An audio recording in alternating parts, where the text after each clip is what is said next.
श्री गोस्वामी पाद कहते हैं, पाई न केहि गति पतित पावन, राम भज सुन सठ मना, गणिका अजामिल व्याध गीध गजादि खल तारे घना, आभीर जवन किरात खस स्वपचादि अति अघर उपजे, कही नाम बारक ते पिपावन हो ही राम नमामि। जिन प्रभु के नाम को लेकर ऐसे ऐसे पतित भी पावन हो गए, ऐसे प्रभु को छोड़कर हम किसका भजन करें। भजनीय तो एकमात्र भगवान है। रामम बिना का गति, भगवान श्री राम को छोड़कर दूसरी कोई गति भी जीव की नहीं। श्री राम शरणम समस्त जगताम, समस्त जगत के, जगत माने केवल ये संसार नहीं, जगत माने ब्रह्मलोक से लेकर पाताल पर्यंत संपूर्ण सृष्टि, जगत में सब आ जाता। श्री राम शरणम समस्त जगताम, समस्त जगत के, संपूर्ण सृष्टि के अगर कोई शरण है, रक्षक है, तो राम जी। श्री राम शरणम समस्त जगताम, रामम बिना का गति। ऐसे राम जी के बिना कोई गति नहीं है। कहाँ जाओगे? राम जी को छोड़ करके कहीं जाओगे तो गति तो होगी नहीं, दुर्गति तय है। राम जी को छोड़ करके कहीं गए तो दुर्गति होगी, गति नहीं होगी। रामम बिना का गति, राम जी के बिना कोई गति नहीं। और राम जी की शरण में अगर रहे तो रामेण प्रतिहन्यते कलिमलम, राम जी की कृपा से तुम्हारे जीवन में जो शाप ताप संताप काम क्रोधादि विकार हैं, सब कलिमल दूर हो जाए। रामेण प्रतिहन्यते कलिमलम। इसके बदले में राम जी को क्या देना पड़ेगा, क्या करना पड़ेगा कि राम जी की इतनी बड़ी हमारे ऊपर कृपा हो? तो कहते हैं कुछ नहीं करना, केवल सच्चे मन से राम जी को प्रणाम कर लो बस। रामाय कार्यं नमः, राम जी को प्रणाम कर लो। प्रणाम करने मात्र से रघुनाथ जी प्रसन्न हो जाते हैं। सकृत प्रणाम किए अपनाए, सकृत प्रणाम किए अपनाए, सकृत प्रणाम किए अपनाए। तेहु तुनि शरण सामुहे आए, तेहु तुनि शरण सामुहे आए, तेहु तुनि शरण सामुहे आए, तेहु तुनि शरण सामने आए। सकट प्रणाम किए अपनाए, सकट प्रणाम किए अपनाए, सकट प्रणाम किए। ऐसा ठाकुर कौन होगा कि एक बार जीव प्रणाम कर ले तो भगवान उसको सदा के लिए अपना लेते। इसीलिए कहा कि रामाय कार्यं नमः, राम जी को प्रणाम करो। मुमुक्षुर वै शरणमहं प्रपद्ये, मोक्ष चाहने वाले व्यक्ति को भगवान श्री रघुनंदन की शरण ग्रहण करनी चाहिए। और उस शरण ग्रहण में केवल इतनी ही प्रार्थना करनी है, हे प्रभु आप मेरे उद्धार का उपाय बनो, मुझसे कुछ होने वाला नहीं। अग्ने नयसुपथाराये अस्मान देव वयुनानि विद्वान, जुयोध्यस्मज्जुहुराणमेनो भूयिष्ठाम ते नम उक्तिम विधेम। वेद ने कहा कि हे अग्नि, ये अग्नि भी भगवान का नाम है। जितने नाम हैं वो सब भगवान के ही नाम हैं। यावंति शब्द जालानी त्रैलोक्ये सचराचरे नामानि रामचंद्रस्य सत्यम सत्यम वदामि। त्रिलोकी में जितने शब्द हैं सब भगवान के नाम।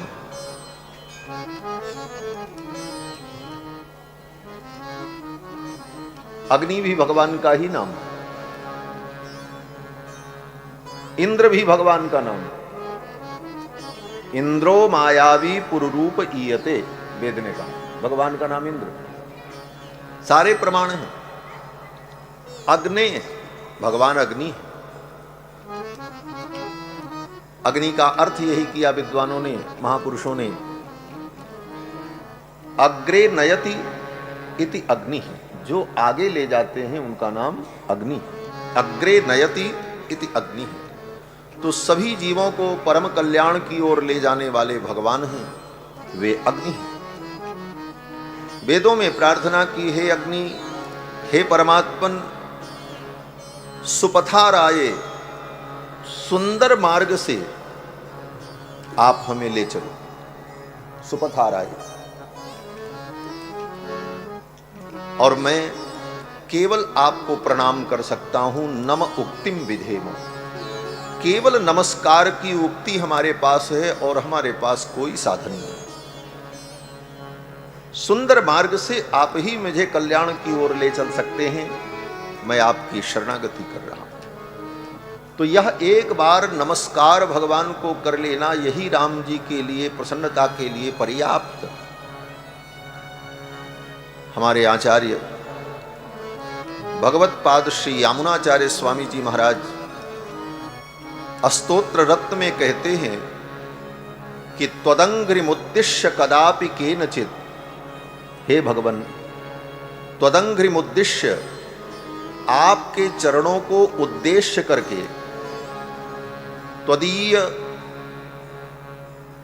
आपके चरणारविंद को उद्देश्य करके एक बार व्यक्ति अगर आपको प्रणाम कर ले, कदापि केनचित् यथा तथा वापि सकृत कृतोंजलि ही, जिस किसी तरह से जैसे तैसे भी आपको अगर प्रणाम कर ले, यथा तथा वापि सकृत कृतोंजलि ही तदैव मुष्णात्यशुभान्य शेषतः, उसी समय उसके जीवन के सारे अशुभ समाप्त हो जाते हैं। शुभानि पुष्णाति न जातु ही, और उसके जीवन में शुभ और मंगल का प्रवेश हो जाता है और वो सदा सदा के लिए आपका हो जाता है। ऐसे कृपालु भगवान को छोड़कर, ऐसे रघुनंदन को छोड़कर हम किसका भजन करें, कहां जाएं? भजनीय तो भगवान है। इसीलिए आचार्य कहते हैं कि रामाय कार्यं नमः, रामात् त्रस्यति काल भीम भुजगो।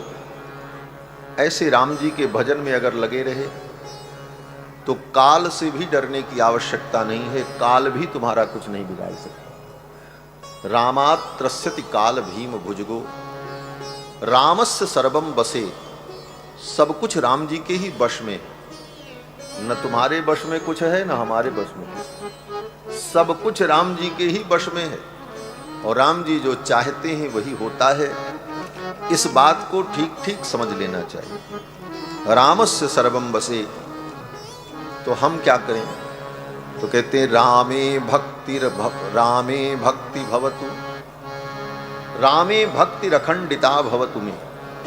ऐसे रघुनंदन में हमारी अखंड भक्ति हो जाए, ठाकुर जी के चरणों में हमारा समर्पण हो जाए, यही मनुष्य जीवन का परम लाभ है।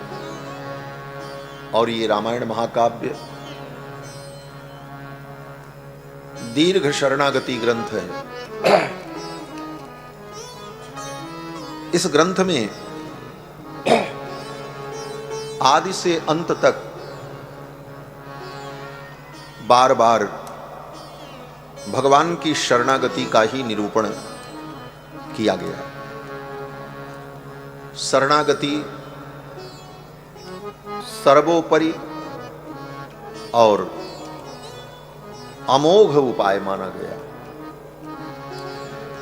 कर्म से भी जीव का कल्याण होता है, लेकिन कर्म के सब अधिकारी नहीं होते। ज्ञान से भी जीव का कल्याण होता है, लेकिन ज्ञान के भी सब अधिकारी नहीं होते। भक्ति से भी जीव का कल्याण होता है, लेकिन भक्ति जब साधन बनकर के रहती है तब वह भक्ति भी निश्चित कल्याण करेगी, ये नहीं हो सकता। इसीलिए आचार्यों ने शरणागति को ही चरम उपाय, अंतिम उपाय माना जीव के कल्याण।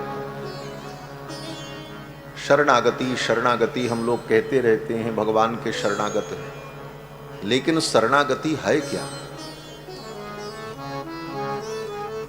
शरणागति चरम उपाय, और शरणागति कभी निष्फल नहीं होती। कर्म निष्फल हो जाता है। बड़े बड़े कर्म करो, लेकिन अगर कहीं चूक हो गई तो वो कर्म तुम्हारी रक्षा नहीं करेगा। रामायण में उसका एक बड़ा ज्वलंत उदाहरण है। प्रताप भानु राजा की कथा देख लो। कोई ऐसा यज्ञ नहीं बचा जिस यज्ञ को प्रताप भानु राजा ने न किया हो।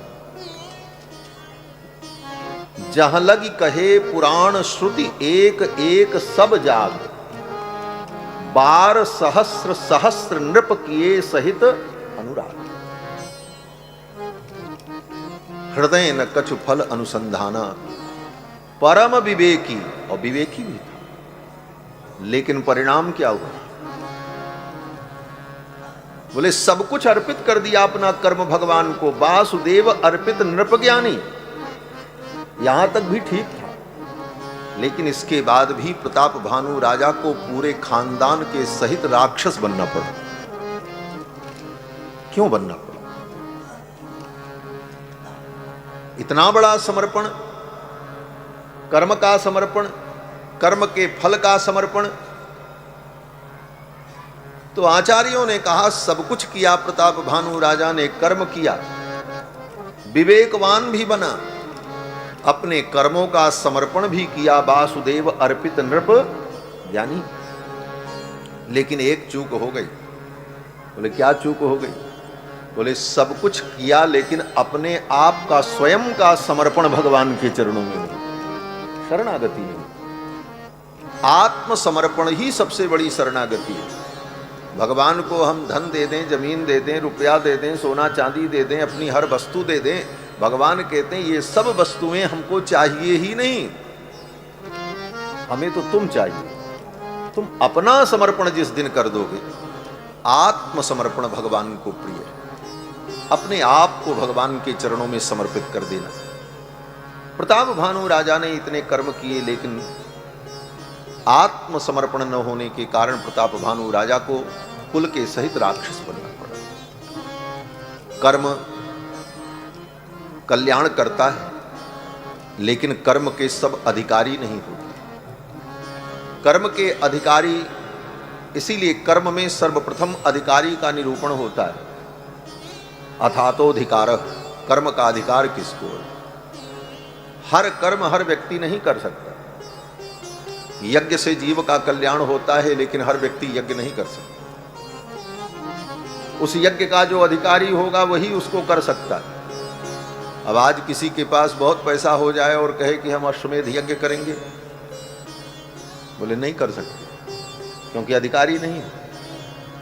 अश्वमेध यज्ञ कोई कुलीन क्षत्रिय ही कर सकता है। ब्राह्मण के पास अरबों रुपए हो जाए, लेकिन ब्राह्मण अश्वमेध यज्ञ नहीं कर सकता, वो अधिकारी ही नहीं हो सकता। तो कर्म में अधिकार का निरूपण है, इसलिए कर्म मार्ग सबके कल्याण के लिए सुलभ नहीं होता। ज्ञान मार्ग, बोले ज्ञान मार्ग से जीव का कल्याण होता है, लेकिन ज्ञान उत्पन्न कब होगा? शास्त्रों ने कहा अपने नित्य नैमित्तिक प्रायश्चित रूपी कर्मों को विधि पूर्वक करते रहे, तब अंतःकरण शुद्ध होने पर ज्ञान की उत्पत्ति होती। फिर वही समस्या आ गई, ज्ञान भी आएगा तो उसी रास्ते से, और ज्ञान आए, ज्ञान के मार्ग पर हम चलें, बोले बड़ा कठिन है। गोस्वामी जी कहते हैं ज्ञान के पंथ कृपाण की धार। ज्ञान का मार्ग क्या है? बोले तलवार का मार्ग है। तलवारें बिछी हैं, धार ऊपर है और उस पे चलना है। थोड़ा सा चूक जाओ तो पैर कट जाए, और गिर जाओ कहीं तब तो कितने जगह कटेगा शरीर, इसका कोई ठिकाना नहीं। ज्ञान के पंथ कृपाण की धारा, ज्ञान के पंथ कृपाण की धारा, परत खगेश हो ही नहीं मारा, परत खगेश हो ही नहीं मारा, ज्ञान के पंथ कृपाण की धारा, ज्ञान के पंथ कृपाण की धारा। ज्ञान का पंथ इतना कठिन है, बड़े बड़े ज्ञानियों का भी पतन हो जाता है। अगर चूक जाएं तो ज्ञान में भी पतन होता है। गोस्वामी जी महाराज तो वर्णन करते हैं, चारों वेदों ने जब भगवान की स्तुति की, भगवान रघुनंदन का राज्याभिषेक हुआ, तो चारों वेदों ने प्रकट होकर मूर्तिमान होकर राम जी की स्तुति की। उस समय स्तुति करते हुए चारों वेदों ने कहा, महाराज ज्ञान से जीव का कल्याण होता है, लेकिन ज्ञान में एक समस्या बनी रहती। क्या समस्या? बोले ज्ञान तो आता है और साथ में ज्ञान का अभिमान भी अगर आ गया तब बड़ी मुश्किल हो जाती है। ये ज्ञान मान विमत तव भव हरणि भक्ति न आदरि, ये ज्ञान मान विमत तव भव हरणि भक्ति न आदरि, हे पाई सुर दुर्लभ पदादपि परत हम देखत हरि, हे पाई सुर दुर्लभ पदादपि परत हम देखत हरि, हे ज्ञान मान विमत तव भव हरणि भक्ति न आदरि, हरणि भक्ति न आदरि, हरणि भक्ति न आदरि। ज्ञान के मान में विमत्त होकर व्यक्ति का पतन हो जाता है। जे ज्ञान मान विमत्त तब भव हरणि भक्ति न आदरी, ते पाई सुर दुर्लभ पदादपि परत हम देखत। वेदों ने कहा, हमने देखा है अनादिकाल से सुर दुर्लभ पद प्राप्त करके भी उनका पतन हो जाता है, क्योंकि ज्ञान का मान आ जाता है। तो ज्ञान आवे बहुत अच्छी बात है, लेकिन साथ में कहीं मान आ गया तब गड़बड़ हो जाएगी। इसलिए ज्ञान का मार्ग भी निरापद मार्ग नहीं, मार्ग तो है लेकिन निरापद नहीं है, उसमें भी आपत्तियां आ सकती हैं, संभावनाएं बनी रहेंगी। बोले भक्ति का मार्ग, बोले भक्ति में भगवान का निरंतर स्मरण करना, इसी का नाम भक्ति है। श्रवणम कीर्तनम विष्णु स्मरणम पाद सेवनम अर्चनम वंदनम दास्यम सख्यम आत्मनिवेदनम, ये जो भक्ति है, इस भक्ति में इन विधाओं के द्वारा निरंतर भगवान का स्मरण बना रहे, इसका नाम भक्ति। भक्ति क्या है? कहते हैं निरंतर भगवान का स्मरण हो, एक क्षण भी भगवान को हम न भूलें, इसका नाम भक्ति। कितना कठिन है, कहना तो सरल है भक्ति, भक्ति बड़ा सरल मार्ग है, लेकिन भक्ति में निरंतर भगवान का स्मरण होता है। देवर्षि नारद कहते हैं कि तदर्पिता खिलाचारता तद विस्मरणे परम व्याकुलतेति। नारद भक्ति सूत्र में नारद जी कहते हैं कि तदर्पिता खिलाचारता, हमारे जीवन का सब आचरण भगवान को अर्पित हो। हम जो कुछ करें भगवान के लिए ही करें। बोले महाराज अपने लिए भी तो कुछ करेंगे, सवेरे उठेंगे, नहाएंगे, धोएंगे, मुख धोएंगे, ये तो अपने लिए करना पड़ेगा। बोले हाँ करना पड़ेगा, लेकिन इसको भी अपने लिए मत करो, भगवान के लिए करो। कैसे? बोले भावना करनी पड़ेगी। सवेरे ब्रह्म मुहूर्त में उठना है, क्यों? बोले समय से उठेंगे, सारे कृत्य कर लेंगे तो भगवान की पूजा, भगवान की सेवा हो पाएगी, इसलिए भगवान के लिए उठना है। वॉशरूम गए, स्नान किया, मुख धोया, वहां भी भावना ये करनी है कि मुझे भगवान की सेवा में जाना है। हमारे शरीर से दुर्गंधी आएगी, मुख से दुर्गंधी आएगी तो प्रभु को पीड़ा होगी। पवित्र होकर, शुद्ध होकर, सुगंधित होकर हम भगवान की सेवा में जाएं। इस भावना से स्नान करना, मंजन करना, साबुन लगाना, नहाना, धोना, सजना, ये सब भक्ति बन जाता है। ये सब भक्ति है। क्यों? बोले उद्देश्य भगवान हो गए।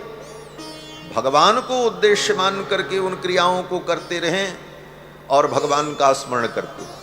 तदर्पिता खिलाचारता, सारे आचरण भगवान के लिए। नौकरी भी करें तो भावना ये हो कि हम नौकरी अपने लिए नहीं कर रहे। नौकरी करेंगे, कारोबार करेंगे, धन आएगा, परिवार के लोग सुखी रहेंगे। मेरे मन में होगा भगवान को आज ये भोग लगाऊं, आज ये माला पहनाऊं, तो किसी के सामने हाथ नहीं पसारना पड़ेगा। भगवान के लिए करने का सामर्थ्य मुझे होगा। इस भाव से आप व्यापार करो, कारोबार करो, 12 घंटे आप अपने ऑफिस में बैठो, वो भी आपकी भक्ति बन जाती है। तदर्पिता खिलाचारता, लेकिन भगवान को याद रखो साथ में। तद विस्मरणे परम व्याकुलतेति, भगवान का अगर विस्मरण हो जाए तो परम व्याकुलता उत्पन्न हो। हर कार्य भगवान के लिए हो।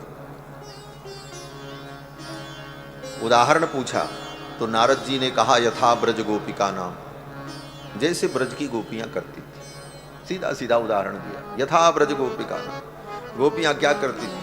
बोले गोपियां माला वाला लेके नहीं जपती थी, कहीं समाधि उमाधि नहीं लगाती थी, सब वही काम करती थी। घर का काम, झाड़ू, बर्तन, पोछा, गाय को चारा खिलाना, दूध बेचना, दही बेचना, माता पिता, सास ससुर की आज्ञा का पालन करना। लेकिन उनकी सब क्रियाओं के पीछे कृष्ण भावना थी। तद भावना युक्ता, भगवान की भावना से युक्त रहती थी गोपियां। गाय को चारा भी खिलाती थी तो चारा खिलाते समय उनके मन में भाव आता था, अरे गौरी, अरे श्यामा, खूब प्रेम से इस चारा को खाओ, बढ़िया मीठा मीठा दूध देना, फिर उस दूध का मैं दही बनाऊंगी, मीठा मीठा मक्खन निकालूंगी, फिर गोविंद उस मीठे मक्खन को खा करके प्रसन्न होंगे तो हम भी गोविंद को मीठे लगने लग जाएंगे। उद्देश्य यह था। इसलिए गोपियों का सारा कार्य चारा खिलाना, गाय की सेवा करना, दूध दही बनाना, ये सब कार्य उनका जो है वो भक्ति बन जाता है। विक्रेतु कामाखिल गोप कन्या मुरारी पादार्पित चित्तवृत्ति, बेचती तो दही दूध है लेकिन चित्तवृत्ति भगवान में लगी। ये चित्तवृत्ति भगवान में निरंतर लगी रहे, भगवान का स्मरण होता रहे और हमारे जीवन की सारी क्रियाएं भगवान से जुड़ जाएं, इसका नाम भक्ति है। निरंतर भगवान का स्मरण बना रहे। गोपियां दूध दही बेचने भी जाती हैं तो निरंतर भगवान का स्मरण करने के कारण वो भूल जाती हैं दूध दही और कहती कोई गोविंद ले लो, कोई गोपाल ले लो। सिर धरी मटुकिया डोले, कोई श्याम मनोहर जोगी, कोई श्याम मनोहर जोगी। सिर धरी मटुकिया डोले, सिर धरी मटुकिया डोले, कोई श्याम मनोहर जोगी, कोई श्याम मनोहर जोगी। दधि को ना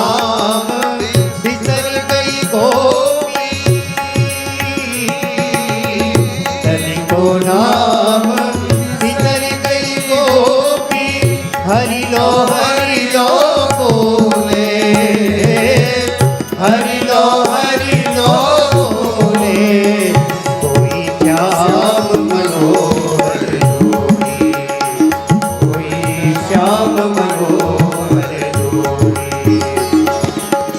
कृष्ण को नाम छकी है ग्वालिन, कृष्ण को नाम छकी है ग्वालिन, कृष्ण को नाम छकी है ग्वालिन, कृष्ण को नाम छकी है ग्वालिन, कृष्ण को नाम छकी है ग्वालिन, कृष्ण को नाम छकी है ग्वालिन। ओ नहीं बोले, ओ नहीं बोले, कोई श्याम मनोहर जोड़ी, कोई श्याम मनोहर जोड़ी। मीरा के प्रभु गिरधर नागर, मीरा के प्रभु गिरधर नागर, गिरधर नागर, गिरधर नागर, गिरधर नागर, गिरधर नागर। मीरा के प्रभु गिरधर नागर, मीरा के प्रभु गिरधर नागर, चेली भई दिल डोले, चेली भई बिन डोले, चेली भई दिल डोले, चेली भई बिन डोले। कोई श्याम मनोहर जोड़ी, कोई श्याम मनोहर जोड़ी। तेरे धरी मटुकिया डोले, तेरे धरी मटुकिया डोले, कोई श्याम मनोहर जोड़ी, कोई श्याम मनोहर जोड़ी, कोई श्याम मनोहर जोड़ी। निरंतर भगवान का स्मरण, इसका नाम भक्ति। और वो स्मरण कितना हो, कहते हैं वो निरंतरता कभी टूटने न पाए। तैल धारावद अविच्छिन्न स्मृति संतान रूपा, जैसे तेल की धारा होती है, एक बोतल में तेल हो और बर्तन में ऐसे गिराओ ऊपर से, तो तेल की धारा अखंड रहती, उसमें कहीं कट नहीं होता। तैल धारावद अविच्छिन्न, जैसे तेल की धारा अविच्छिन्न होती है, उसी प्रकार भगवान के स्मरण की एक धारा चलती रहे और बीच में कहीं कट न होने पाए। और कब तक चलती रहे, बोले जब तक मृत्यु ना आ जाए। जब मरने का समय आए, उस समय तक अनवरत भगवान का स्मरण चलता रहे। और अंतिम समय में भी भगवान का स्मरण हो। तो तैल धारावद अविच्छिन्न स्मृति संतान जो है वो चलती रहे, और जब मरने का समय आए तब भी भगवान का स्मरण हो। और भगवान को स्मरण करते करते शरीर छोड़ दिया, भगवान को प्राप्त हो गए, इसका नाम भक्ति है। भक्ति इतना सरल नहीं। मरते समय भगवान का अगर स्मरण नहीं हुआ, बोले तो फिर दूसरा जन्म लेकर आगे फिर करना पड़ेगा, फिर जन्म लेकर के वो भक्ति आगे बढ़ानी पड़ेगी। उदाहरण बोले उसके उदाहरण राजर्षि भरत मुक्ति नारायण क्षेत्र में जाकर गंडकी नदी के तट पर तप कर रहे थे, भगवान का भजन स्मरण कर रहे थे। परिणाम क्या हुआ? बोले मरते समय हिरण के बच्चे का स्मरण हुआ तो अगले जन्म में हिरण बनना पड़ा। सब भक्ति, सारी तपस्या सब धरी रह गई। अंतिम स्मृति के कारण मरने के बाद उन्हें मृग बनना पड़ा। मरते समय भगवान का स्मरण हो तब भक्ति का साफल्य होता है। जन्म जन्म मुनि जतन कराही, अंतराम कही आवत नहीं। ये भक्ति का नियम है। तो भक्ति में अंतिम स्मृति हो, लेकिन अंतिम स्मृति इतना सरल नहीं। जब प्राण निकलने लगेगा, शरीर की 72,000 नाड़ियां फटने लगती, भयंकर पीड़ा होती, जीव भगवान का स्मरण करना चाहे फिर भी नहीं कर पाता, और अगर करना भी चाहे तो ये घर परिवार वाले स्मरण करने नहीं देते। जब देखते हैं कि ये आदमी मरने वाला है तो सब परिवार के लोग घेर करके बैठ जाते हैं, सबको बुला लेते हैं, आ जाओ अब दादाजी जाने वाले हैं, देख लो। सब घेर करके बैठ गए। कोई कहता देखो ये फलाने आए हैं, कोई कहता ये देखो आपसे मिलने आए हैं, ये आपका हाल चाल पूछने आए हैं। वो मरने वाला व्यक्ति अगर भगवान का स्मरण करना भी चाहे तो संसार के लोग अपना स्मरण उसको कराते हैं। ये देखो तुम्हारे लिए आए, जीवन भर तो तुम्ही को स्मरण करता रहा, अब उसको भगवान का स्मरण करने दो। लेकिन अपने स्वार्थ में संसार के लोग व्यक्ति का मरण भी बिगाड़ देते, उसको चैन से मरने भी नहीं देते। वो मरते समय अपने कल्याण का कोई उपाय भी करना चाहे भगवान का स्मरण, तो लोग अपना स्मरण दिलाते। और जब व्यक्ति मर जाता है तब उसके पास बैठ करके कहते हैं राम नाम सत्य है, राम नाम। जब जिंदा रहा तब तो बता रहे थे दीदी सत्य हैं, बुआ सत्य हैं, बेटा सत्य है। दीदी बुआ बेटा को सत्य बताया, और जब मर गया तब कहा राम नाम सत्य है। एक महात्मा कहते थे इतना बड़ा धोखा जीवन में हमारे आपके साथ होता है। सोचो, बचपन में कहते हैं कि ये संसार सत्य है, जवानी में कहते हैं धन और काम सत्य है, और जब प्राण शरीर से निकल जाता है तब लोग बताते हैं राम नाम सत्य है। बचपन में सिखाया कि धराधाम सत्य है, जवानी में बताया कि अर्थ काम सत्य है, और जब पंछी पिजड़े से उड़ चला तब लोगों ने कहा राम नाम सत्य है। ये धोखा ही तो। उस समय जीव भगवान का कैसे स्मरण करे। प्राण प्रयाण समये कफ वात पित्तई। प्राण प्रयाण के समय कफ वात पित्त तीनों प्रकृति दूषित हो जाती है। कंठावरोधन विधौ स्मरणम कुतस्ते। कंठ अवरुद्ध हो जाता है, कफ आकर के कंठ में अटक जाता है। जीव कैसे भगवान का स्मरण कर पाए। पीड़ा अलग से होती है, परिवार के लोग अपनी तरफ उसके मन को चित्त को खींचते हैं। ऐसी स्थिति में वह जीवात्मा मरते समय भगवान का स्मरण कैसे करे, बड़ा कठिन। और नहीं हुआ तो वो भक्ति भी फिर आगे बढ़ानी पड़ेगी अगले जन्म में। इसीलिए आचार्यों ने कहा भक्ति में जीव की जिम्मेदारी होती है कि वो भगवान का स्मरण करे अंतिम समय में। लेकिन अगर वो भगवान की शरणागति कर लेता है तो शरणागति में जीव की जिम्मेदारी नहीं रह जाती है कि वो अंतिम समय में भगवान का स्मरण करे। भगवान कहते हैं अगर वो शरणागत है, उसने शरणागति की है, तो अंतिम समय में उसको मेरे स्मरण की जरूरत नहीं पड़ेगी। क्यों नहीं पड़ेगी? भगवान कहते हैं उस समय मैं उसका स्मरण कर लूंगा। यही भगवान की महानता है। भगवान कहते हैं यदि बातादि दोषेन भक्ताः माम च विस्मरेत। अगर बात पित्त कफ के कारण मरते समय वो मुझे भूल जाता है, मेरा स्मरण नहीं कर पाता, तो अहम स्मरामि मद्भक्तम नयामि परमाम गतिम। उस भक्त का मैं स्मरण करता हूं और उसको मैं परम गति प्रदान करता हूं। तो शरणागति में अंतिम स्मृति की भी आवश्यकता नहीं होती। शरणागति में अंतिम स्मृति की भी जिम्मेदारी भगवान के ऊपर होती है।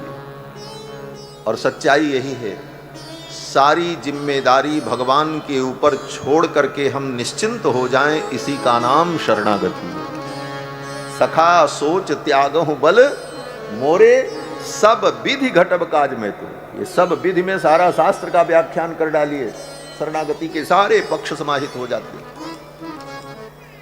सखा सोच त्याग हूं बलमो, भगवान के भरोसे तुम निश्चिंत हो जाओ, अपने भरोसे नहीं, भगवान के भरोसे निश्चिंत हो जाएं। हमारे कल्याण का उपाय क्या है? बोले भगवान ही उपाय है। त्वम में उपाय भूतो भव इति मति ही शरणागति ही। ये शरणागति, शरणागति क्या है? बोले अपने कल्याण के लिए मैंने स्वयं अलग से कोई उपाय नहीं किया, भगवान को ही मैंने उपाय मान लिया। बस करना भी नहीं है, केवल मान लेना है भगवान मेरे उपाय है। न ज्ञान उपाय है, न कर्म उपाय है, न भक्ति उपाय है, न जप, न तप, न साधन, न जोग, न यज्ञ, न तीर्थ। ये सब करते हुए इन सब को हम अपने कल्याण का उपाय न मानकर एकमात्र भगवान को कल्याण का उपाय मान लें, इसका नाम शरणागति। तुम में उपाय भूतो भव, हे भगवान आप ही मेरे उपाय हो। इति मति ही, ऐसी मति हमारी हो जाए, इसी का नाम शरणागति है। और ये शरणागति समस्त शास्त्रों का सार है। ये शरणागति मार्जार न्याय, और इसके पहले जो ज्ञान है, कर्म है, भक्ति है, वो बोले मरकट न्याय है। ये मरकट और मार्जार न्याय क्या है? बोले मरकट माने बंदर और मार्जार माने बिल्ली। ये बिल्ली और बंदर का न्याय बताया आचार्यों ने। जैसे बंदर का बच्चा अपनी मां को पकड़े रहता है, उस बच्चे के अंदर सामर्थ्य नहीं है कि इस छत से उस छत पर कूद जाए, क्योंकि छोटा है, इतनी बड़ी छलांग लगाने की क्षमता उसके अंदर नहीं है। लेकिन वो मां को कस करके अगर पकड़े रहे तो मां छलांग लगाएगी एक छत से दूसरे छत पर, वो बच्चा भी उसके साथ वहां चला जाए। वो स्वयं छलांग लगाता तो न जा पाता, लेकिन मां को कस करके पकड़ा रहा तो वहां चला गया। लेकिन अगर मां छलांग लगा रही है और बीच में बच्चा गिर गया, छूट गया, तो किसकी जिम्मेदारी? मां की जिम्मेदारी? कहते मां की जिम्मेदारी नहीं, उस बच्चे की जिम्मेदारी। उसने ठीक से पकड़ा नहीं, उसकी पकड़ कमजोर हो गई, इसलिए वो गिर पड़ा, मां तो चली गई वहां। तो कर्म के द्वारा, ज्ञान के द्वारा, भक्ति के द्वारा ये जीव भगवान को पकड़ता, और पकड़ने में अगर कमजोरी कहीं रह गई तो भगवान तो छलांग लगा देंगे, तुम बीच में टपक जाओगे। ये है मरकट न्याय, बंदर का न्याय। और शरणागति, बोले शरणागति को मार्जार न्याय कहा। मार्जार माने बिल्ली।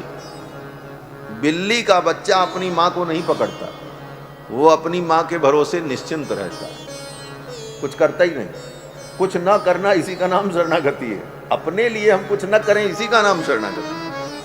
वो बिल्ली का बच्चा कुछ नहीं करता, मां के भरोसे निश्चिंत रहता। मां स्वयं सोचती है मैं इसको कहां ले चलूं सुरक्षित स्थान पर। एक कहावत है, बिल्ली जब बच्चे को जन्म देती है तो बड़ी सावधान रहती है। कहते हैं जब तक वे बच्चे पूर्ण रूप से समर्थ न हो जाएं, तब तक उन बच्चों की रक्षा के लिए वो कितने स्थान बदलती। कहते हैं 7 चौखट पार करा करके वो अपने बच्चों को सुरक्षित करती।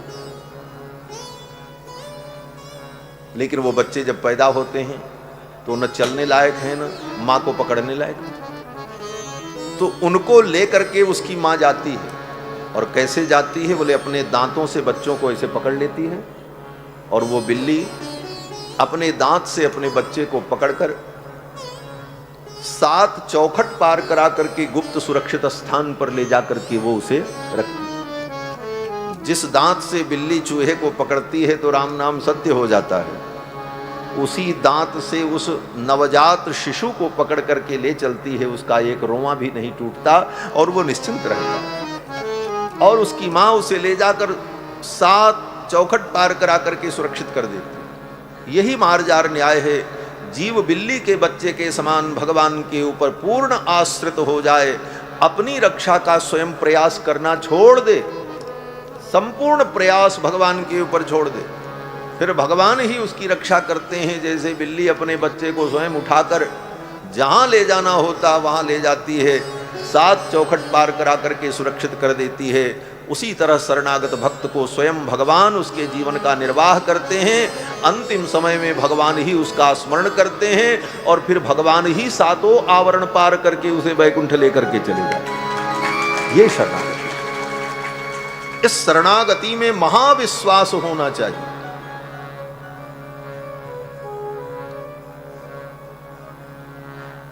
हमारे आचार्यों ने कहा, अनन्य साध्ये स्वाभीष्टे महाविश्वास पूर्वक। इस सिद्धांत में, इस शरणागति में महाविश्वास की केवल जरूरत है, बस और कुछ नहीं। भगवान में इतना दृढ़ विश्वास हो।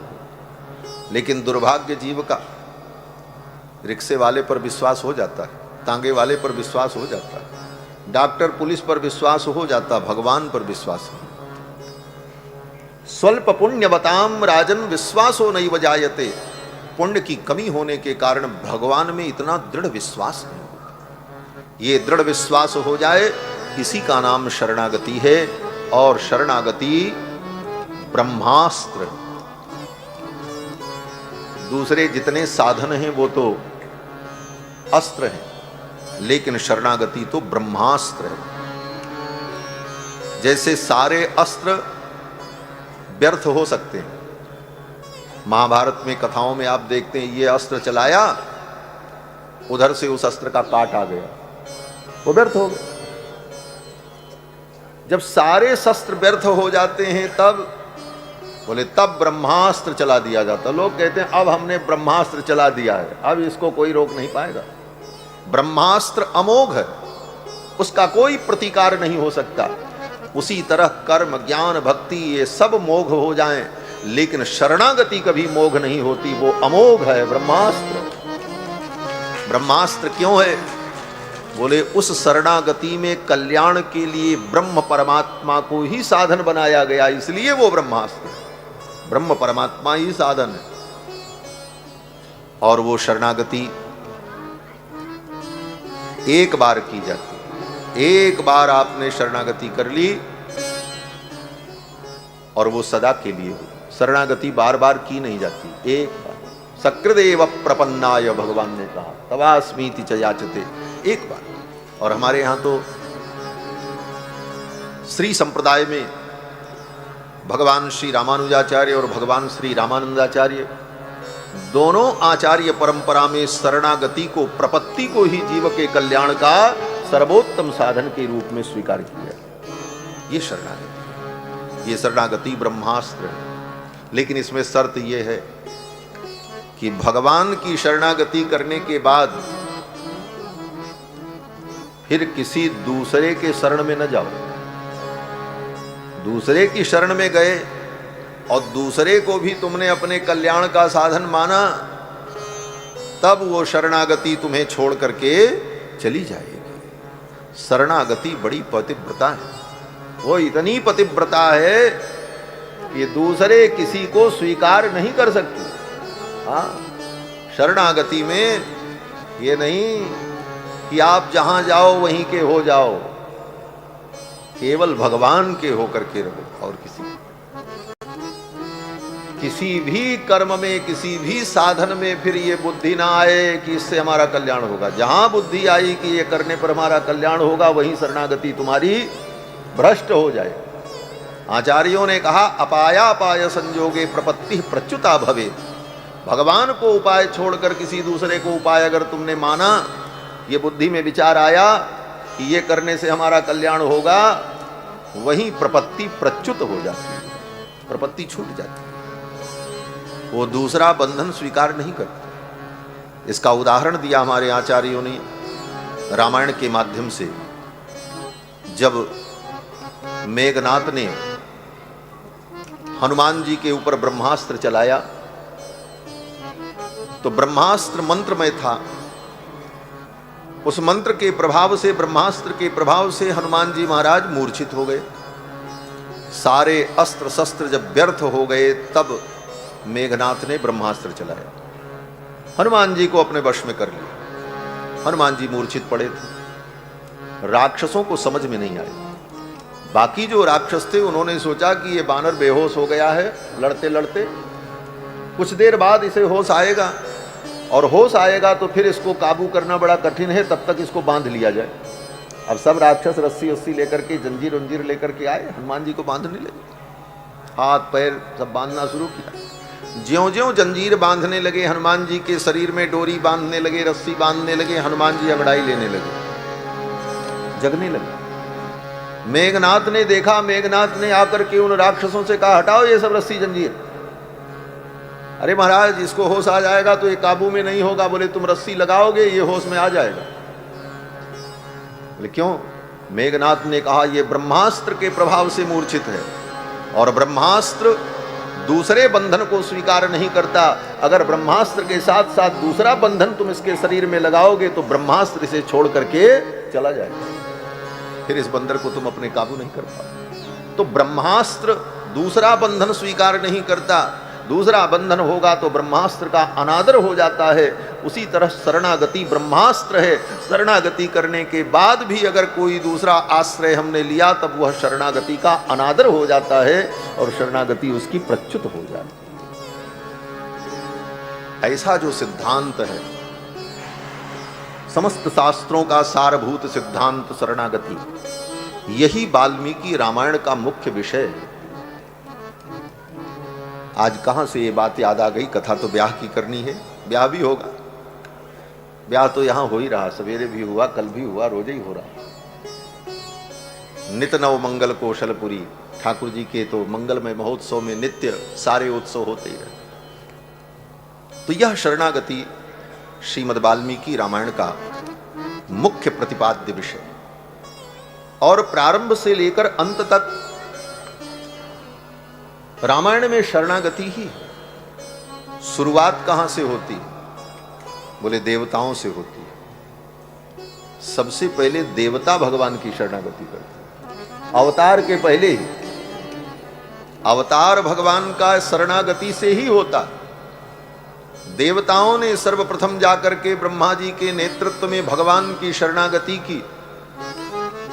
जय जय सुरनायक जन सुखदायक प्रणत पाल भगवंता। प्रणत माने शरणागत। हम आपके शरणागत हैं और आप प्रणत पाल हैं, शरणागत वत्सल हैं।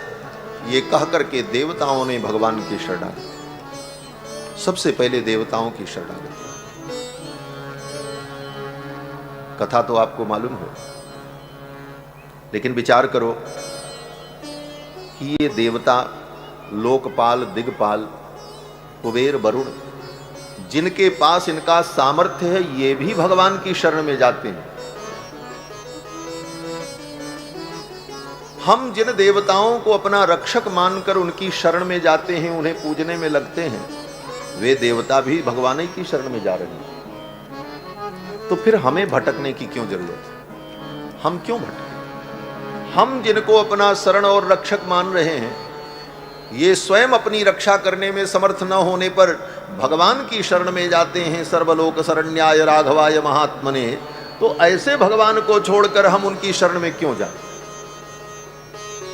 कहां जाएं? और देवताओं ने भगवान की शरणागति की।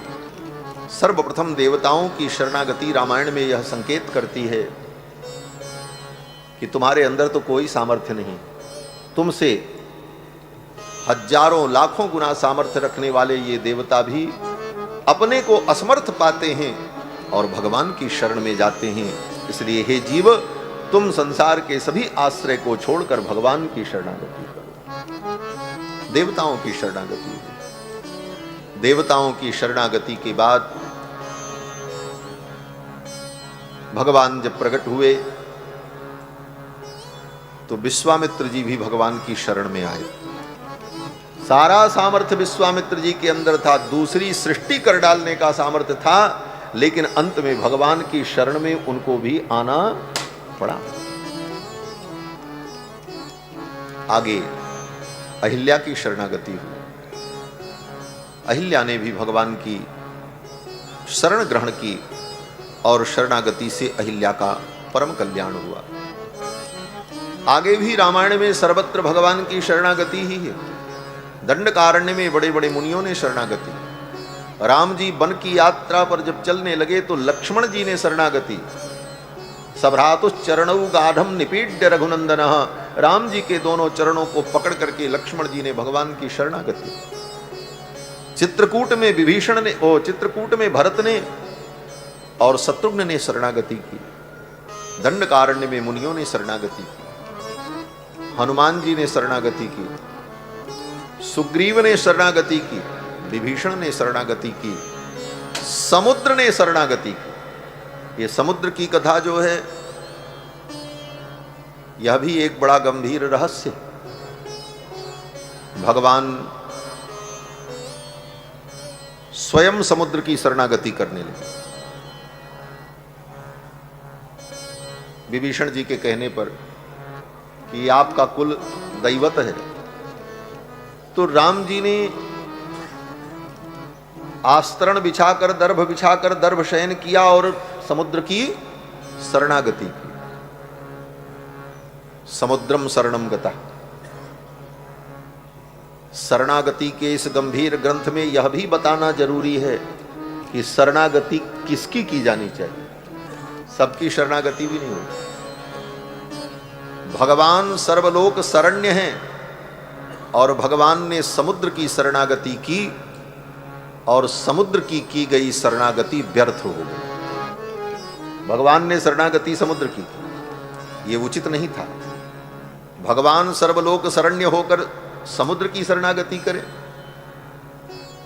तो इस घटना से यह दिखाया कि अयोग्य की शरणागति, जो शरणागति करने योग्य नहीं है, ऐसे की शरणागति करने पर शरणागति भी व्यर्थ हो जाती। राम जी की शरणागति व्यर्थ हो गई। आचार्यों ने कहा राम जी ने जो शरणागति की वो व्यर्थ हो गई। क्यों? बोले भगवान की शरणागति में न व्यक्ति का नियम है, न काल का नियम है, न स्थान का नियम है। कहीं भी कभी भी कोई भी व्यक्ति भगवान की शरणागति कर सकता है, लेकिन किसकी शरणागति करें ये नियम है। विषय नियम एवास्ति, शरणागति केवल भगवान की होती है और किसी की भी की गई शरणागति व्यर्थ हो जाती है।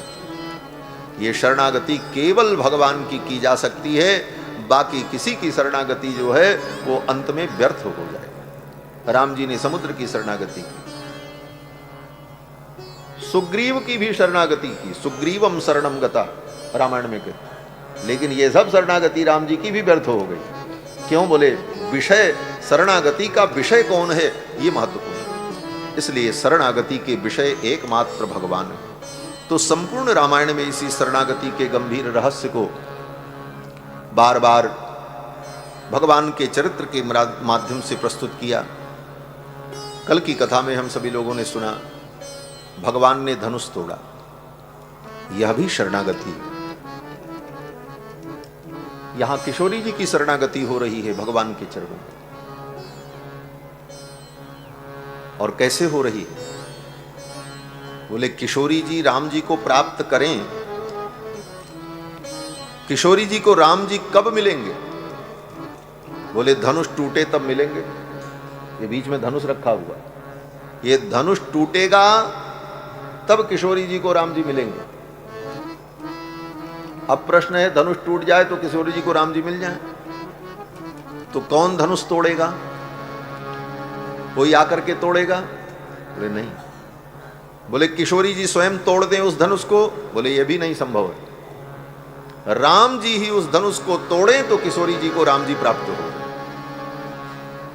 किशोरी जी कौन है? बोले जीव है, राम ब्रह्म है।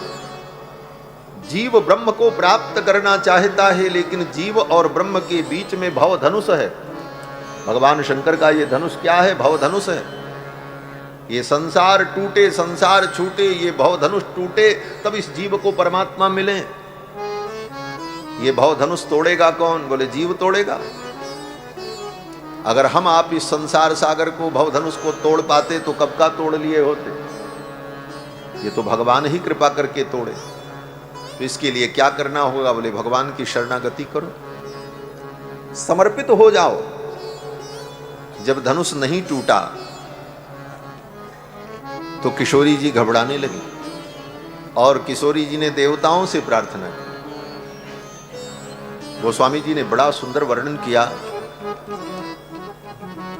कि मन ही मन मनाव अकुलानी, हो हूं प्रसन्न महेश भवानी। किशोरी जी ने प्रार्थना की, हे महेश, हे भवानी, आप प्रसन्न हो जाओ, आपकी कृपा से ये धनुष इनके हाथों से टूट जाए। तब तक भगवान ने धनुष को नहीं छुआ, चुपचाप खड़े रहे। भगवान ने मन में सोचा, धनुष हमको तोड़ना है, इसमें भवानी क्या करेंगी और महेश क्या करेंगे? उनको इसमें क्या करना, तोड़ना तो हमको है, मुझसे इन्हें कहना चाहिए। तब तक भगवान ने धनुष नहीं तोड़ा। किशोरी जी ने गणेश जी से कहा, गणनायक वरदायक देवा, आज लगेगी तो सेवा। गणनायक वरदायक देवा, आज लगेगी तो सेवा। बारी बारी विनती सुन मोरी, बार बार विनती सुन मोरी। करम चाप गुरुता अति थोरी, करहु चाप गुरुता अति थोरी। गणनायक वरदायक देवा, आज लगेगी तो सेवा। आज लगेगी तो सेवा। आज लगेगी। किशोरी जी ने कहा, हे गणपति, हे हेरंब, आप कृपा करो, ये धनुष हल्का हो जाए, राम जी इसको उठा ले। आपकी हमने बड़ी सेवा की है, आपकी हमने भक्ति की, आप कृपा करो। भगवान मुस्कुराते रहे, धनुष के पास खड़े थे। भगवान ने कहा, इसमें गणेश जी क्या करेंगे, करना तो हमको। बड़ी सूक्ष्म बात है। भगवान को पाने के लिए किसी को तुम साधन अगर बना रहे हो तो अभी वह शरणागति मजबूत नहीं है। किशोरी जी ने कहा, अंत में किशोरी जी ने धनुष से ही कहा। भगवान को हंसी आ गई, अरे अभी तक तो देवता, अब तो शंकर जी के गण भूत प्रेत से प्रार्थना कर रही हैं किशोरी जी। किशोरी जी ने कहा, अब कोई शंभु चाप गति तोरी, सकल समाज गए भई मति भोरी। अब मोहि शंभु चाप गति तोरी, सकल सभा के पति है होरी, सकल समाज के पति है होरी, सकल समाज के पति है। धनुष से कहा, हे शंभुचाप, अब तुम मेरी गति। पाना भगवान को है तो फिर दूसरे को गति क्यों बनाओ भाई, भगवान ही तो गति है, रामम बिना का गति। किशोरी जी ने कहा, शंभुचाप तुम गति हो। भगवान मुस्कुराते रहे, ये तो बात और बिगड़ रही। अब तो शंकर जी के गण से प्रार्थना कर रही। तब तक भगवान ने धनुष का स्पर्श नहीं किया, मुस्कुराते रहे। अंत में किशोरी जी ने फिर भगवान से ही प्रार्थना की, अब मेरे पास कोई उपाय नहीं, आपको पाने के जितने उपाय थे वो सब उपाय व्यर्थ हो गए, उपाय शून्यता हो गई। ये उपाय शून्यता ही महा उपाय है। उपाय शून्यता हो जाना भी बहुत, ये स्वयं में उपाय है। किशोरी जी ने मन में कहा, अब मेरे सब उपाय व्यर्थ हो गए, अब तो आप ही कृपा करो। और किशोरी जी ने अंत में सारे उपाय को साधन के रूप में जो माना था वो छोड़ दिया। और किशोरी जी कहती हैं, प्रभु तन चितय प्रेम पन ठाना, कृपा निधान राम सब जाना। किशोरी जी ने मन में प्रार्थना की, जो भगवान सकल उरवासी, करी हैं मोहि रघुबर की दासी। जो भगवान सबके अंदर बैठे हुए हैं वो कौन है, बोले वही तो राम जी हैं। जो भगवान सकल उरवासी, करी हैं मोहि रघुबर की दासी। प्रभुतन चितय प्रेम पंठाना, कृपा निधान राम सब जाना। तो भगवान सकल उर्वासी करी है मोहि रघुबर के दासी। तो भगवान तो भगवान सकल उर्वासी करी है मोहि रघुबर के दासी। जेहि पर जेहि के जेहि पर सत्य स्नेहो सोते ही मिलई संदेहो सोते ही मिलई जीतय प्रभु तन जीतय प्रेमपन ठाना। कृपा निधान राम सब जाना। कृपा निधान राम सब जाना। कृपा निधान राम सब जाना। किशोरी जी ने भगवान से जब प्रार्थना की तो भगवान जान गए। अब इन्होंने सारे उपाय छोड़ दिए, मुझी को उपाय के रूप में वर्ण कर लिया। उपाय के रूप में भगवान का वर्ण करना यही शरणागति है। और किशोरी जी ने जब केवल भगवान से प्रार्थना की तब भगवान ने विलंब नहीं किया और धनुष को भगवान ने ही तोड़ दिया। यही जीव की स्थिति है। सारे उपाय साधन से शून्य होकर एकमात्र भगवान को ही उपाय और साधन के रूप में हम वर्ण कर लें, फिर ये भवबंधन छुड़ाना, माया छुड़ाना, संसार के पाप ताप संताप से मुक्त करना, ये सब काम भगवान का है। वही ये धनुष तोड़ेंगे, हमको नहीं तोड़ना।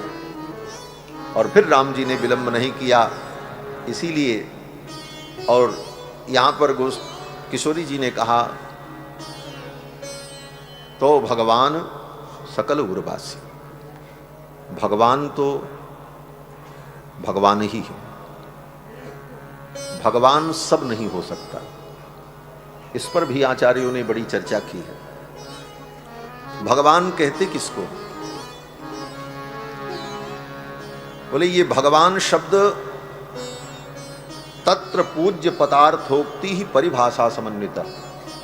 भगवान शब्द अपनी पूरी परिभाषा के साथ भगवान में ही घटित होता है, बाकी अन्यत्र नहीं। व्यवहार में आप भगवान कह दो, ब्रह्मा भगवान, कुबेर भगवान, इंद्र भगवान, यहां तक कि मनुष्य को भी लोग भगवान कह देते। आइए भगवान आपका स्वागत है, तो ये केवल व्यवहारिक बात है, वस्तुतः वो भगवान नहीं है। भगवान कहते किसको? विष्णु पुराण में पराशर महर्षि और मैत्रेय जी का जहां संवाद हुआ, वहां पर भगवान शब्द की बड़ी गंभीर व्याख्या पराशर महर्षि ने की। पराशर महर्षि कहते हैं ज्ञान शक्ति बलैश्वर्य वीर्य तेजाम सशेषतः भगवत शब्द वाच्यानि बिना हे गुणादिभि। ज्ञान, शक्ति, बल, ऐश्वर्य, वीर्य और तेज, ये 6 गुण संपूर्ण रूप से, अशेष रूप से जिसके अंदर विद्यमान हो उसको भगवान कहते हैं। संपूर्ण ज्ञान, संपूर्ण शक्ति, संपूर्ण बल, संपूर्ण ऐश्वर्य, संपूर्ण वीर्य और संपूर्ण तेज, ये 6 गुण पूर्ण रूप से जिसके अंदर विद्यमान हो उसको भगवान कहते हैं। बाकी में ये पूर्ण रूप से विद्यमान नहीं, बाकी में अंश रूप में। हमारे आपके अंदर भी ज्ञान है, लेकिन उतना ही है बस काम भर का। शक्ति भी है, ज्यादा नहीं तो किसी को 2-4 थप्पड़ तो मारने की शक्ति सबके अंदर होती है, लेकिन उसके बाद जब वो वाला अपना शक्ति बढ़ाएगा तब तो तुम्हारी शक्ति बेकार हो जाएगी।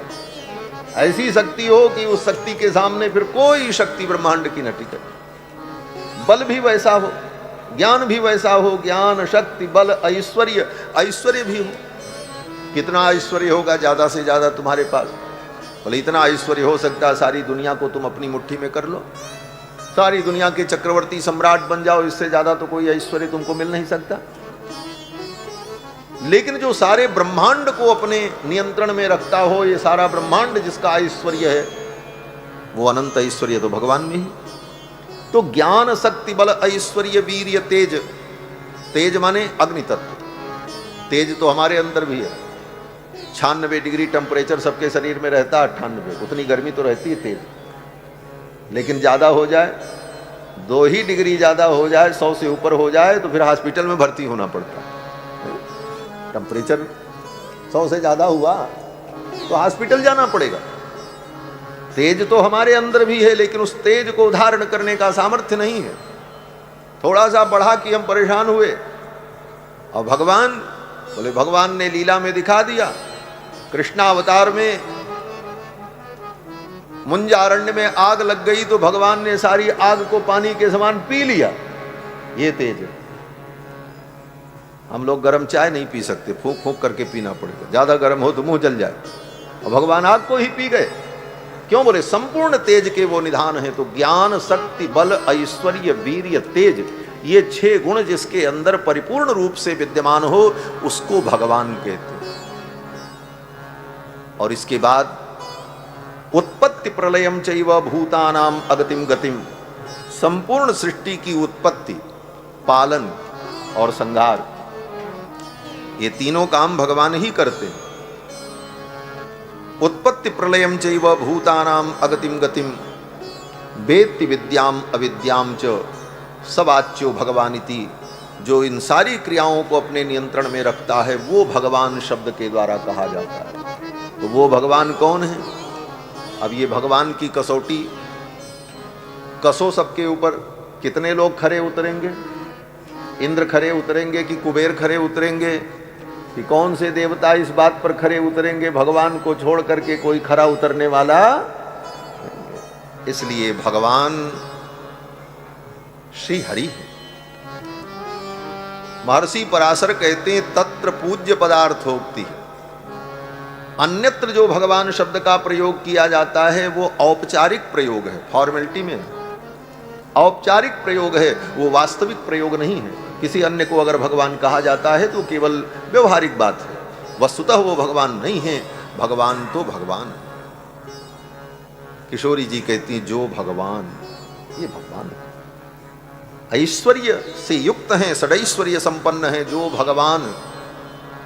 ऐसे भगवान हैं कौन? बोले जो सबके अंदर रहे। ये भगवान की दूसरी परिभाषा। क्यों? बोले चाहे आप राम जी के उपासक हो, चाहे कृष्ण भगवान के उपासक हो, चाहे नरसिंह के उपासक हो, चाहे लक्ष्मी नारायण भगवान के आप उपासक हो, आप अपने आप को क्या कहते हो? आप कहते हो हम वैष्णव हैं। यही नहीं कहते कि हम वैष्णव। वैष्णव का मतलब विष्णु जिसके उपास्य हैं, क्योंकि राम जी भी विष्णु ही है, कृष्ण भी विष्णु ही है, नारायण भी विष्णु ही और नरसिंह भी विष्णु ही। तो जो विष्णु को अपना आराध्य मानता है वही वैष्णव है, रूप चाहे जो हो, चाहे राम रूप हो चाहे कृष्ण रूप। और विष्णु को हम प्रधान क्यों मान करके चलते हैं? क्योंकि विष्णु शब्द का अर्थ होता है जो सब में बैठा हो। व्याप्नोतीति विष्णु हो, जो सर्वत्र व्याप्त है, जो व्यापक तत्व होता है वही परमात्मा होता है। जो व्यापक हो, जो सब जगह हो, सब में हो, वही ना भगवान होगा। जो देश काल सीमा में बंधा हो भगवान नहीं हो सकता। तो विष्णु कौन है? बोले वो व्यापक है, व्याप्नोतीति विष्णु, जो सर्वत्र व्याप्त हैं, कण कण में व्याप्त हैं। इसीलिए किशोरी जी ने कहा जो भगवान सकल उर्वासी, सबके हृदय में जो बैठे हैं, जो भगवान सकल उर्वासी, करी हैं मोहि रघुवर की दासी। वो मुझे इनके चरणों की दासी बना देंगे, वही भगवान रघुनंदन हैं। तो इस प्रकार से यह धनुर्भंग भी शरणागति का ही प्रसाद है। किशोरी जी ने पूर्ण रूप से जब भगवान के चरणों में उपाय बुद्धि की तो भगवान ने धनुष तोड़ दिया। और जब धनुष तोड़ दिया तो किशोरी जी ने भगवान के गले में वरमाला डाल दी।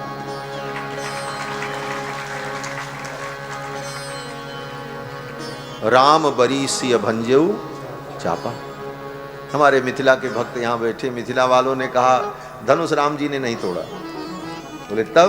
बोले हमारी किशोरी जी ने तोड़ा। बोले कहाँ लिखा है? बोले राम बरी सिय भंजो, किशोरी जी ने धनुष तोड़ा। राम बरी सिय भंजो चापा, सिय भंजो चापा, किशोरी जी ने धनुष तोड़ा। तो ये भी मान लेने में कोई आपत्ति नहीं है भाव की दृष्टि से, क्योंकि किशोरी जी कौन है? बोले शक्ति। शक्तिमान बिना शक्ति के कोई काम कैसे कर सकता है? तो प्रभु की शक्ति तो किशोरी जी हैं। और जब धनुष टूटा तो तीनों लोक में भगवान की जय जयकार हुई।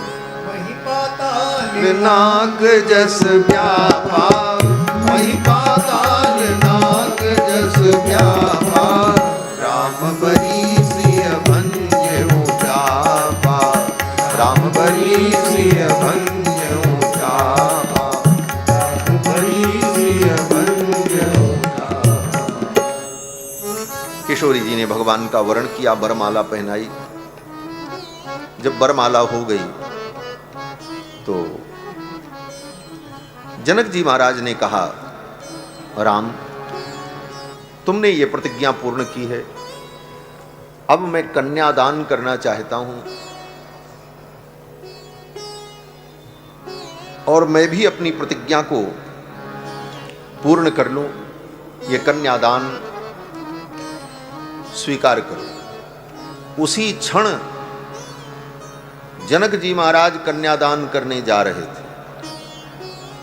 लेकिन राम जी ने मना कर दिया। राम जी ने कहा मैं कन्यादान नहीं लूंगा। क्यों? राम जी ने कहा प्रतिज्ञा मैंने पूरी कर दी, सब ठीक है, लेकिन कन्यादान लेकर पाणिक ग्रहण तो तब मैं करूंगा जब मेरे पिताजी आएंगे और मेरे पिताजी अनुमति देंगे, तब मैं विवाह करूंगा। ये राम जी ने मर्यादा स्थापित की। अगर राम जी पाणिक ग्रहण कर लेते, कन्यादान ले लेते, कोई अधर्म नहीं होता। गुरु जी साक्षी हैं, विश्वामित्र जी, सब कुछ मर्यादा के अनुकूल था। प्रतिज्ञा भी पूर्ण की थी राम जी ने, कहीं कोई प्रकार की आपत्ति नहीं थी। लेकिन इसके बाद भी राम जी की पितृभक्ति, राम जी ने कहा मैं अपने पिता के अधीन हूं, जब तक मेरे पिताजी अनुमति नहीं देंगे तब तक मैं विवाह नहीं कर सकता। जनक जी की आंखों में आंसू आ गए। धन्य हो राम, मर्यादाओं का पालन कैसे किया जाता है ये राम जी से सीखना चाहिए। इसीलिए आज भी रामचरित्र प्रासंगिक है। आज लाखों वर्ष से इस धरती पर रामायण को गाया जा रहा है, सुना जा रहा है। क्यों? क्योंकि रामचरित्र आज भी हमारे जीवन का मार्गदर्शक है। आज राम जी के इस चरित्र का अनुकरण बच्चों के जीवन में आ जाए तो कितने माँ बाप का रोना धोना बंद हो जाए। आज माँ बाप की कितनी बड़ी समस्या है।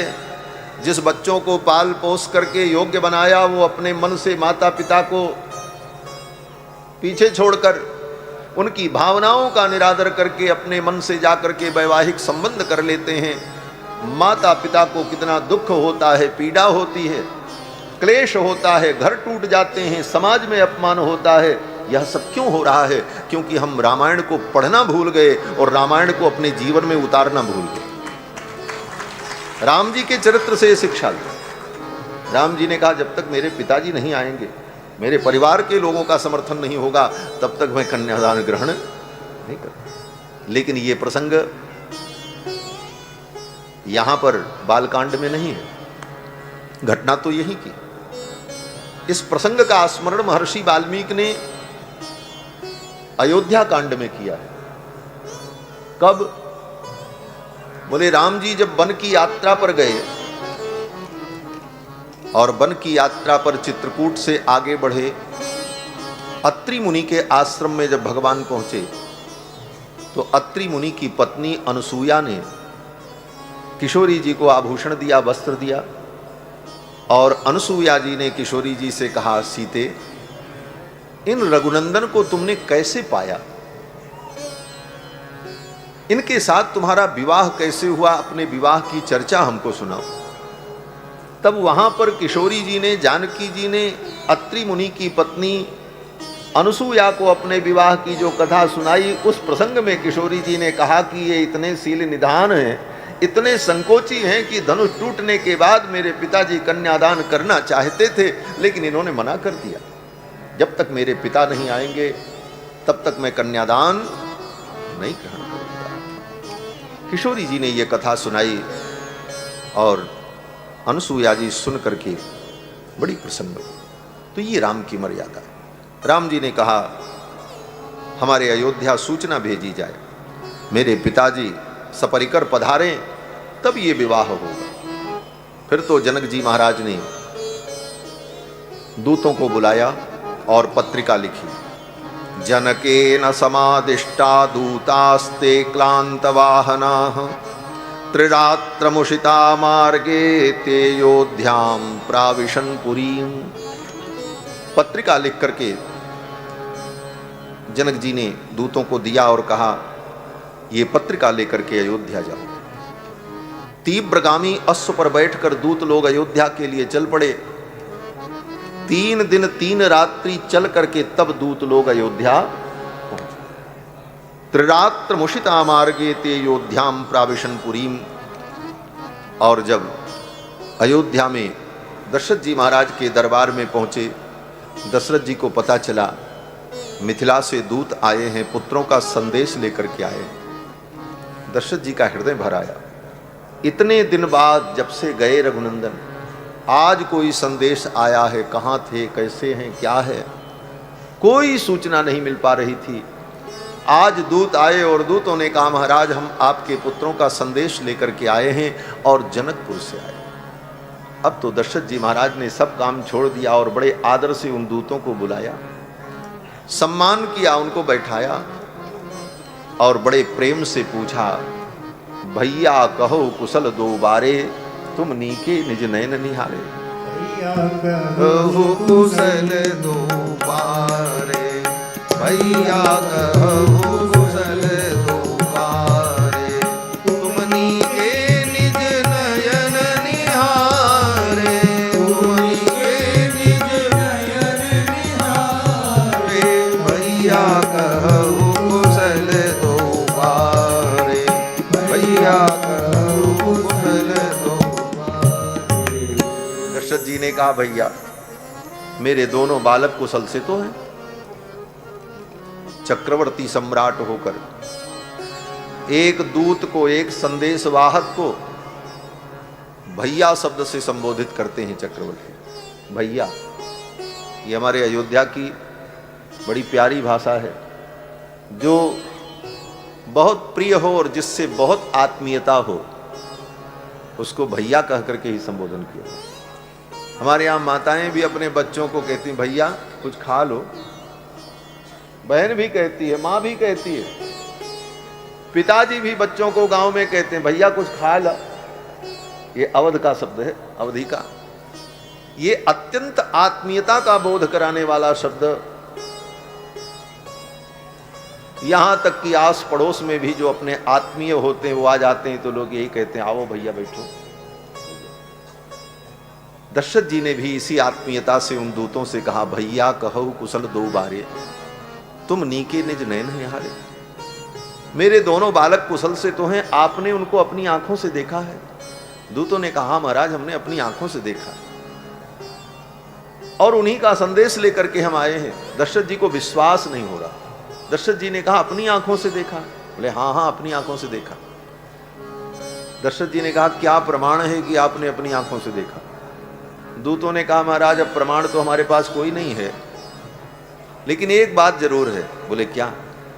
बोले आपके पुत्रों को जो देख लेता है ना, फिर उसकी आंखों से संसार का दिखना ही बंद हो जाता है। फिर वो संसार नहीं देख पाता, ये आंखें फिर उन्हीं को देखना चाहती। दूतों ने कहा देव देखी तब बालक दो, देव देखी तब बालक दो, अब न आँखी तर आवत को, अब न आँखी तर आवत को। देव देखी तब बालक दो, देव देखी तब बालक दो। दूतों की ये वाक्य रचना सुनकर दशरथ जी महाराज बड़े गदगद हुए। दूतों ने सारा संदेश बताया। दूतों ने कहा, महाराज, गुप्तः कुशिक पुत्रेण कौशल्यानंद वर्धन लक्ष्मणेन सह भ्राता विदेहेषु बसत्यसौ। दूतों ने कहा, विश्वामित्र जी के द्वारा संरक्षित होकर कौशल्यानंद वर्धन कुमार लक्ष्मण के साथ विदेहेषु बसत्यसौ, इस समय विदेह नगर जनकपुर में रह रहे, वहां पहुंच गए।